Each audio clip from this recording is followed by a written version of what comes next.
నాన్న నేను ఆఫీస్కి వెళ్తాను, జాగ్రత్తగా ట్యాబ్లెట్ చేసుకున్నాను. అలాగే అబ్బాయి. అబ్బాయి అబ్బా ఆగరా ఆగరా ఆగరా. ఏ బాబాయ్?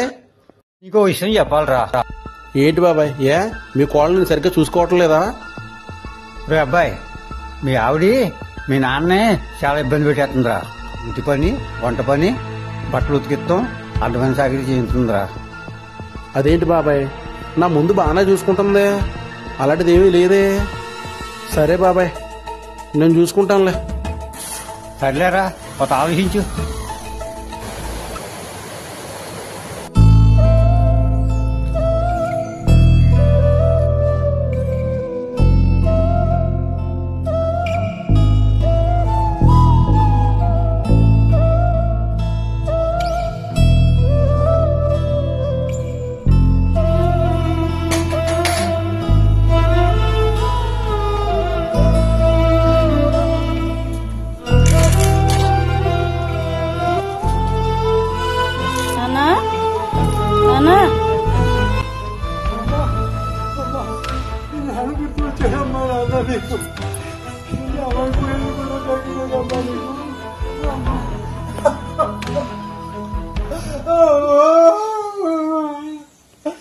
అయిపోయిందమ్మా నా జీవితం.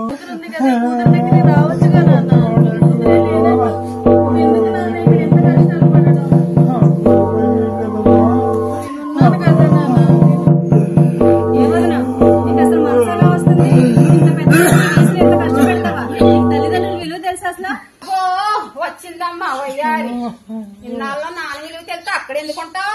ఎప్పుడో వచ్చేదాన్ని. మా నాన్నకి మా అన్నయ్యకి ఈ ఇంటికి దూరం అయిపోవడానికి కారణం నువ్వే కదా తల్లి. నీవు వచ్చాకే కదా నేను దూరం అయిపోయాను.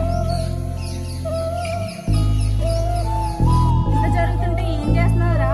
మరీ అంత అడింగోడు అయిపోయావా? నీ పెళ్ళాన్ని భయపడిపోయా అంత. నాన్న ఇంత కష్టపడుతుంటే ఏం చేస్తున్నావురా నువ్వు? ఇన్నాళ్ళు గుర్తుకొచ్చాడు నీకు నాన్న అన్నయ్యనే. పెళ్లి అవగానే మా ఆయన ఆ బిజినెస్ అని ఈ బిజినెస్ అని కట్టిన డబ్బులన్నీ పట్టుకుపోయావు. నాకంటే ఏమించలేదు నాన్న, ఉన్నదాల్లో ఇల్లు ఒకటే. ఇప్పుడేం డబ్బులు అవసరమా? ఇంటికి వచ్చావా నువ్వు? గడ్డి పట్టండి మీ చెల్లికి. అక్కడ మొగుడు తల్లేసి కరివేసి ఉంటాడు. వచ్చిన కొంపలో పంటది. కట్నం డబ్బులు అయిపోయి ఉంటది. ఉన్న ఇల్లు కూడా పీకుని పట్టుకుపోతుందేమో. కూతురు మీద అంత ప్రేమ వచ్చేసింది. అంత ప్రేమ ఉంటే మీ అన్ని గారిని మీ కూతురు తీసుకెళ్లి మీ ఇంట్లో పెట్టుకోండి.